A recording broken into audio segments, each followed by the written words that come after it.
Muslims across the world perform fasting during the month of Ramadan, including Muslim Indonesian diasporas living abroad. Fasting in a far place far from home have its own challenges that brings new experiences. One of the Muslim Indonesian diaspora is Helmy Muhammad Yumnaa, living in London. Today, he joined us via Zoom application to tell us more about Ramadan in London. Hello, Helmy, how are you doing? Hello, good afternoon for everyone in Indonesia, and good morning from London. I'm doing well, thank you. Hello, Helmy. It's so good to have you here in Tibera World. Thank you so much for your time. We would love to know about your experience of fasting in Ramadan in London, especially. Can you tell us your experience of fasting in London over the recent years, and especially what has been the biggest difference between your experiences in London and in Indonesia? For me personally, the new ambience with the culture, with the local communities actually is the magnificent difference between Indonesia and London, with the new environment and of peoples and surroundings. And also surprisingly here, the communities from any other countries are very welcoming in terms of open iftars and enjoying the Ramadan together and doing more and more ibadah. For example, several days ago, I opened my iftar in the Central Mosque, and they shared their meals, they shared their experience, they shared their knowledges, and they even shared the culture, what happens in the countries in Ramadan. Also, the new experience for me is actually the fasting time, which is around 14 hours now, and it's increasing up to 15 to 16 hours by the next weeks. But in my perspective is that we just need to enjoy the ibadah and maximize and take the advantage of these blessings in this holy month. And also taking the advantage of the transition between winter and spring, which a bit cold and a bit warm at the same time. And also the feeling of being more independent, of preparing everything in the Ramadan preparations and the execution itself. Well, that must be a new experience, especially during Ramadan in London. Is there anything that you miss most about having Ramadan in Indonesia? Is it the ambience? Is it the food? Is it the takjil that you miss from Indonesia? Do you prepare it yourself, as you said before? Yeah, well, apart from the ambience, of course, I miss the warm feeling of having sahur and iftar with my family. But one of the most moments I miss is actually the moment when people wakes people up from the mosque, from the masjid, and people try to wake up the entire neighborhood by going around the neighborhood, playing instruments, playing gendang, and sahur on the road, of course, breakfasting together. And one of my favorite activities is actually looking for chicken noodles or mie ayam, and sate padang and cuanki and other snacks after the Tarawih prayers in the mosque.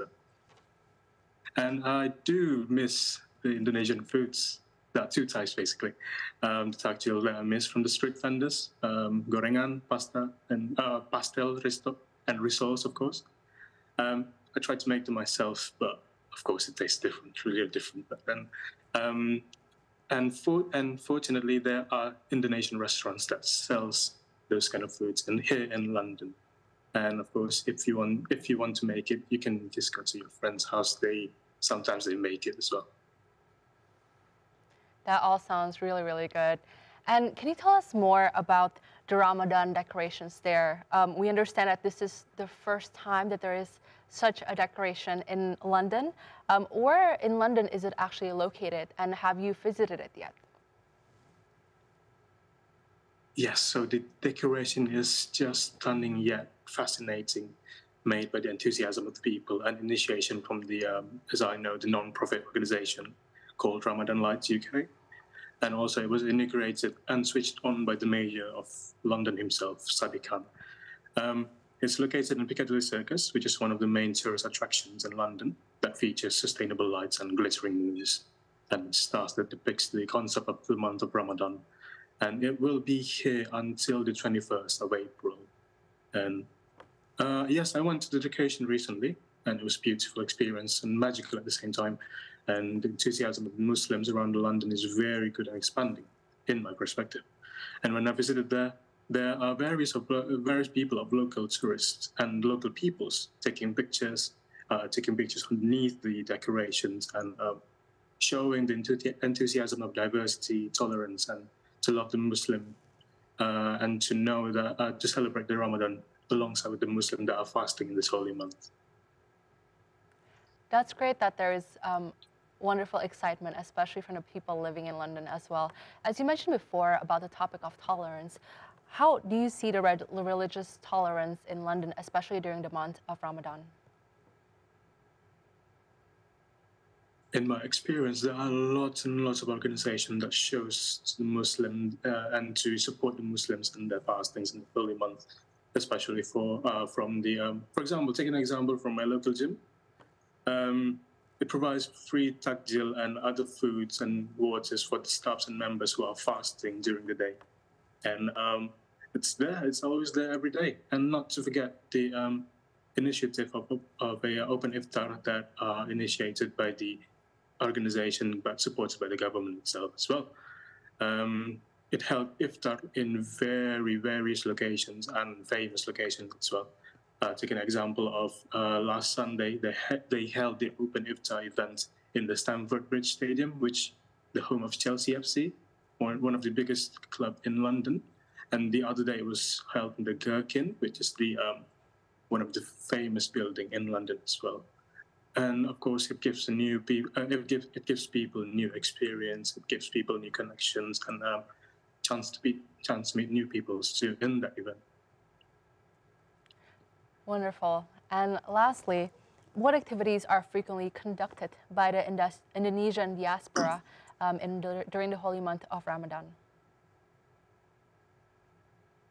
Well, there are various diasporas in London for this. There are lots of organizations of diasporas, but one of the initiated one is actually IIC, which is Indonesian Islamic Center.